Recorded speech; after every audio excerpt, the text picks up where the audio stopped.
Southeast Asia. It's my favorite part of the world. I'm a scholar who loves history and how it plays out in the present, not to mention what it can tell us about the future. The 10 countries of ASEAN are about to integrate more, but for me, that just means everything old is new again. In this week's episode, I look at our shared cultural heritage, tracking a symbolic parasol across 3 countries. I also look at how former royals are keeping culture alive, and how some culture is at risk, sometimes from neglect, and sometimes because authorities want to snuff it out. From the highlands of West Sumatra to the streets of Bangkok, from the temples of Yangon to the palaces of Java.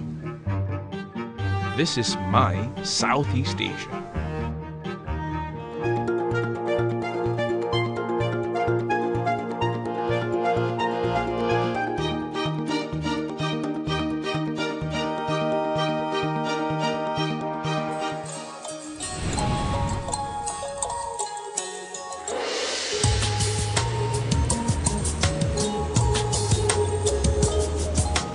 Thailand's capital is a sometimes chaotic 21st century metropolis.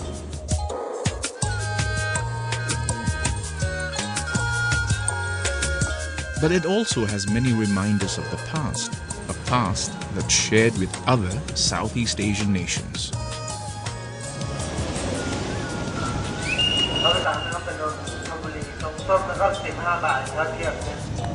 My journey takes me along the mighty Chao Phraya. I love this river because it was one of the world's original superhighways, bringing the outside world to Siam and vice versa.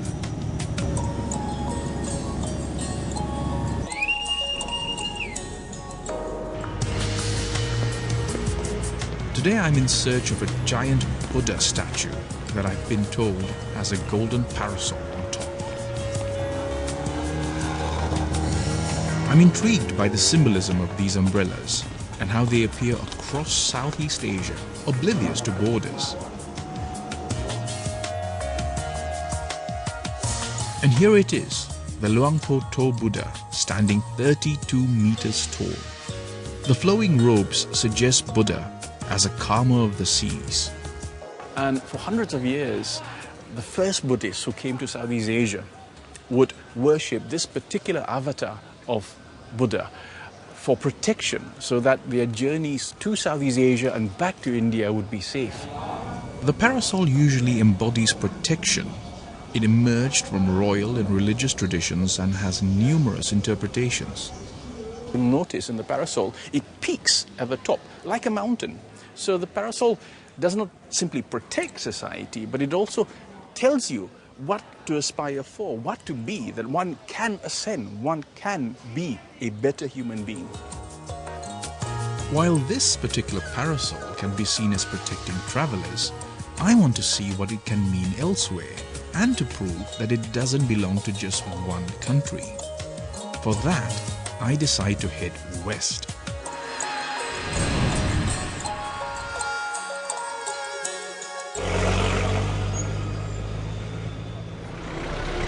Myanmar is renowned for its temples. Near Yangon's Shwe Dagon Pagoda, stalls carry parasols by the dozen. But I'm heading to a pagoda a little off the beaten track. Apparently, somewhere in this cavernous complex is a slightly unusual parasol. At first, it's hard to recognize. Well, I've never seen anything like this. It's a parasol that seems to be protecting the days of the Myanmarese calendar, and people would come and offer their devotions according to the day that they were born. It's fascinating for me. It shows how interwoven symbolic items like this can be in people's lives, even today. I have one more stop to make because I'm told that at a monastery down the road, there's also a parasol. How are you? Yeah, in this ordination hall, we also use the parasol. We do believe that this parasol has the guardians of the female spirit.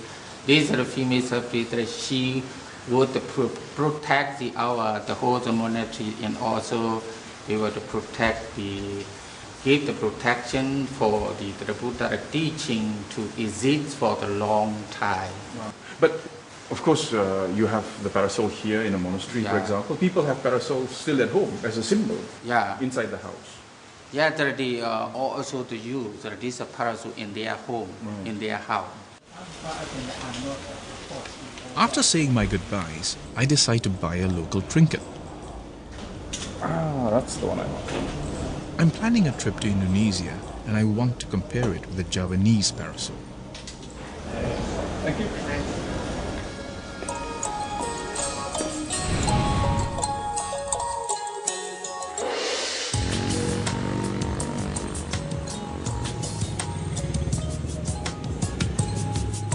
Okay, it's a bit silly, but I like the idea of bringing this parasol along with me, because Southeast Asians have been carrying items with them across the region for centuries.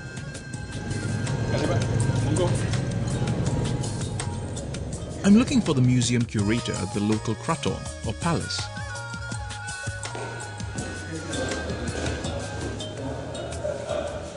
Saya baru datang dari Burma dan saya ketemu di Burma. Oh, hampir sama ya. Hampir sama ya. Oh, memang begini. Jadi ini juga mungkin dikatakan sebagai Trimurti. Sama di Jawa ini juga ada Trimurti. Tri itu 3, Murti badan. Jadi kalau di dalam itu ada mengenal Brahma, Visuddhi, Siwa. Ada unsur mencipta, memelihara dan menyelaraskan alam semesta. Sejarahnya adalah wayang sebagai simbol bahwa raja itu punya komitmen untuk memelihara alam, menjaga dan menciptakan suasana alam ini lebih baik. Rupanya hampir sama. Well, mission accomplished. I'm really happy that I've passed the parasol to Pasawiona. And it's interesting to see that from Myanmar to Thailand to Java, the parasol is such an important element of all these societies, even though it has slightly different meanings. It feels appropriate to leave the parasol here at the kraton, where they're trying to keep traditions alive and relevant.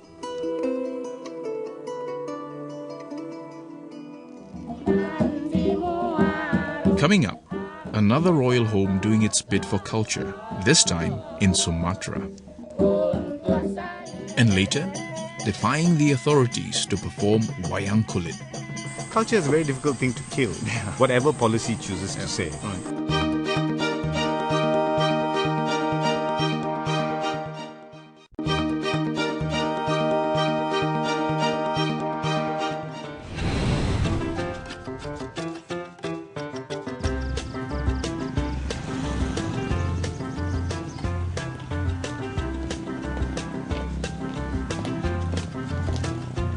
Not many people get a chance to stay in a royal house, but that's what I'm doing in Sigunturu, West Sumatra. Salam, Dr. Salam, Bu. The king shows me around the modest wooden palace, the most recent in a long line of buildings on this site.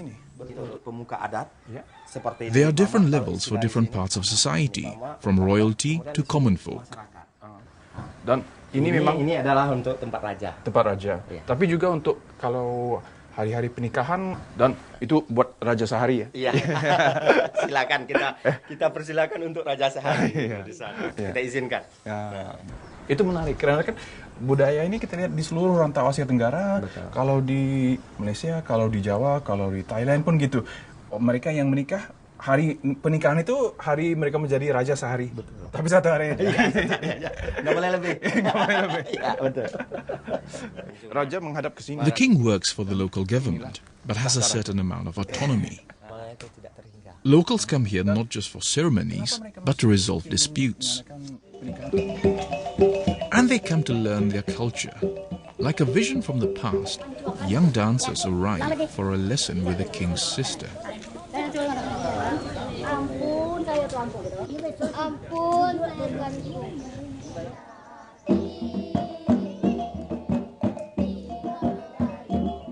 This is a story from the 13th century, which is how long this royal family has lived in the area.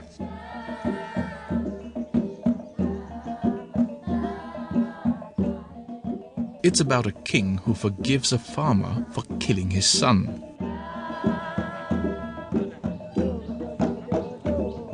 What's fascinating about it is that a lot of the words are from Sanskrit.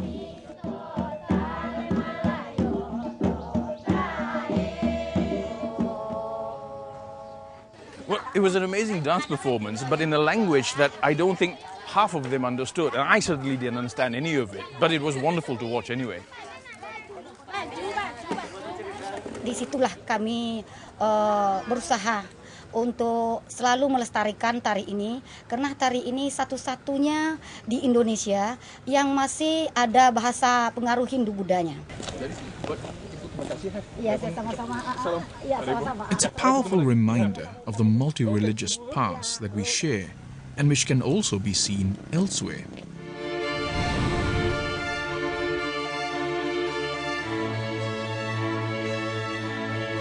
The Asian Civilizations Museum has an impressive selection of artifacts.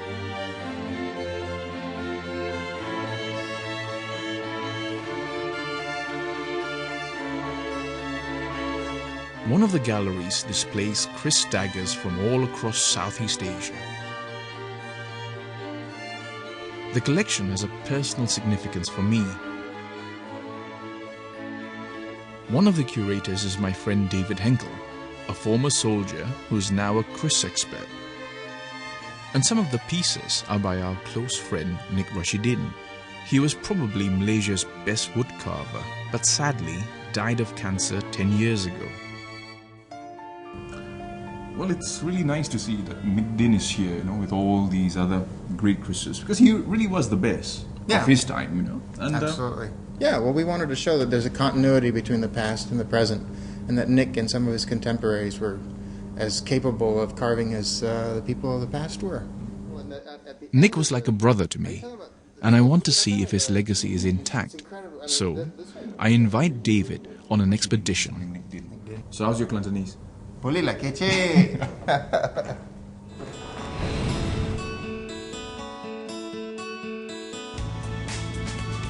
The first stop is Kota Baru.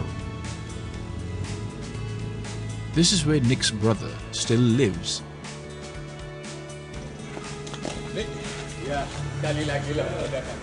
Nick D was his brother's assistant and is talented in his own right.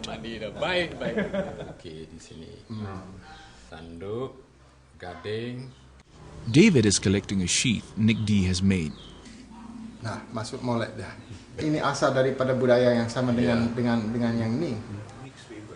The Kris emerged during the Hindu-Buddhist era, and the handles often feature abstract versions of Hindu deities, an artistic heritage that spans Southeast Asia.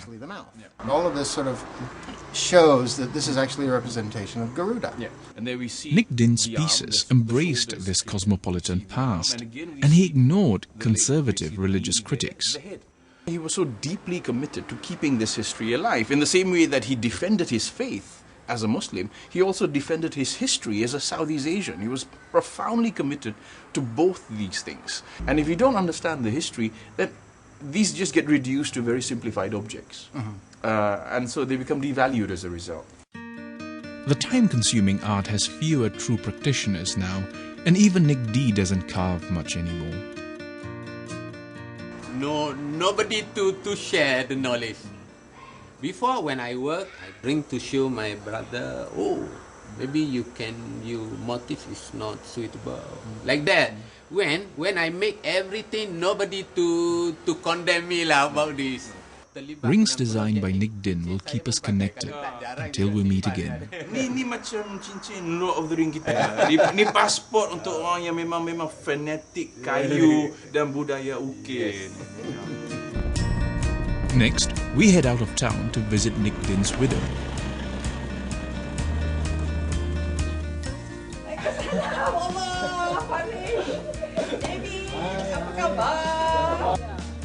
Wati is turning Nick's home into a celebration of his work.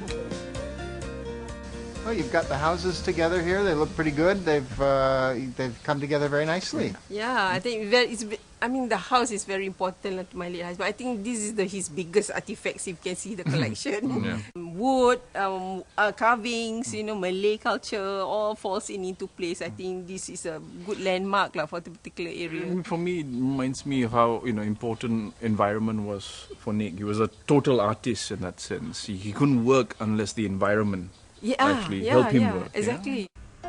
So we have, Inside, the family has done its best to create a showcase not only for Nick's work but other Malay carvings, including an almost 300-year-old ceremonial bird. So after more than a decade, you're still keeping Nick's legacy alive. What does it mean to you? I want to make sure that the younger generation of the Malay know their heritage, and then for their self-esteem, and at the same time to educate them so that this becomes something of their identity. And part of that generation is Nick's son, who's also helping out. Jadi benda-benda yang lama ni memang memberikan idea buat dalam design S ni. Sebab semua ni saya akan apply untuk produk-produk design yang untuk generation baru, sebab nanti generation yang akan datang kemungkinan besar barang-barang ni sudah tak ada, so kita boleh apply dan orang lain boleh menjadikan reference balik untuk benda-benda ni. I find it inspiring that with limited funds, this family is trying to do what museums with large budgets normally undertake. Finally, we head to the nearby cemetery to Nick's final resting place. Somehow I just can't get over the fact that he's not with us anymore. And well, it was a terrible loss, and it was of course a shame that he had to go so soon. And all this complexity now ends up, being summed up by this very simple grave, which I think is how he would have wanted it to be. It's quite poetic in a way. It is. Yeah. Well, Nick was a poet as well. Absolutely. And remember when he was ill, Nick made this trip to Sulawesi, and I remember how he said he had to dip his toes into the sea around Sulawesi because he was bonded to the sea and the land of Southeast Asia, and I thought that's a poetic way to go.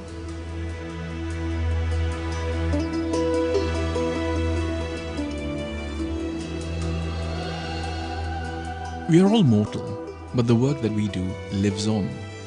And I trust that Nick's work and his beliefs about the fluidity of Southeast Asian culture will endure.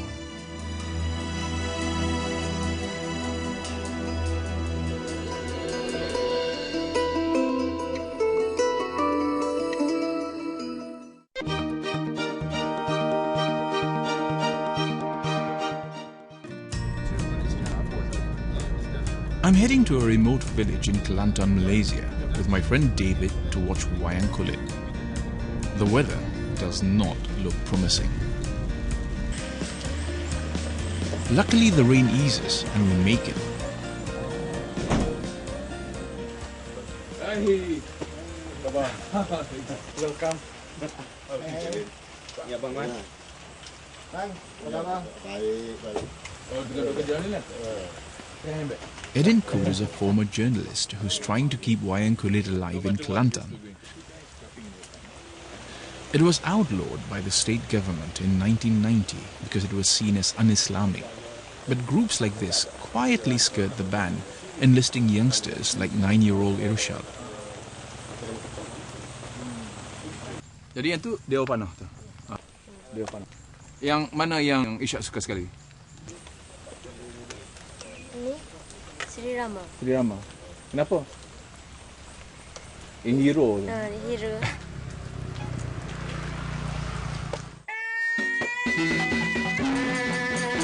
As the show gets underway, young Irshad joins the musicians.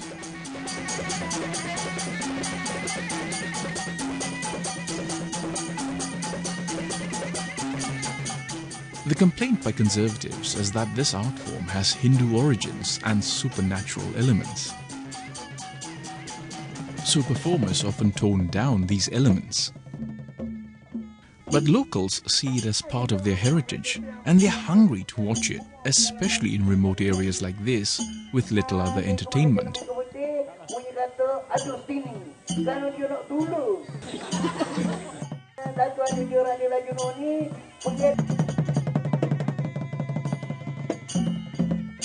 At halftime, I get a chance to talk to Edin. Culture is a very difficult thing to kill, whatever policy chooses to say. Right. That's one of the great discoveries I made, of course, when I first came up here, because you think that people are frightened or anxious, or they start to get hostile. But that's not the case at all, you know. So politics operates on a very different level altogether. But then there's an interruption. The police are here, but it may be nothing, you know. It's just someone coming to. You might be coming here to watch. Yeah, watch. The policeman doesn't stop the performance and in fact stays to watch the second half. But sadly, most of the audience does not return. Despite this, the performance goes on until the end, and this time with Edin joining in.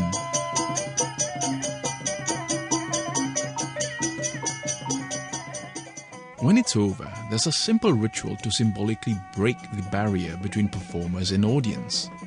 I'm told it's never been filmed before.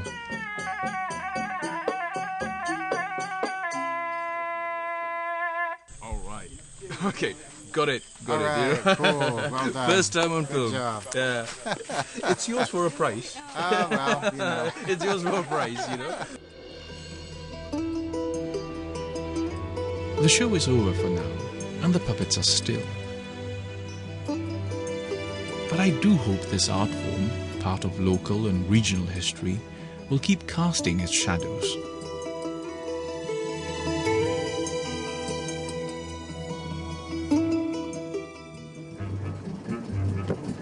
Next week, my final adventure in this series will be on the high seas, where I meet the original citizens of ASEAN. That's next time on My Southeast Asia.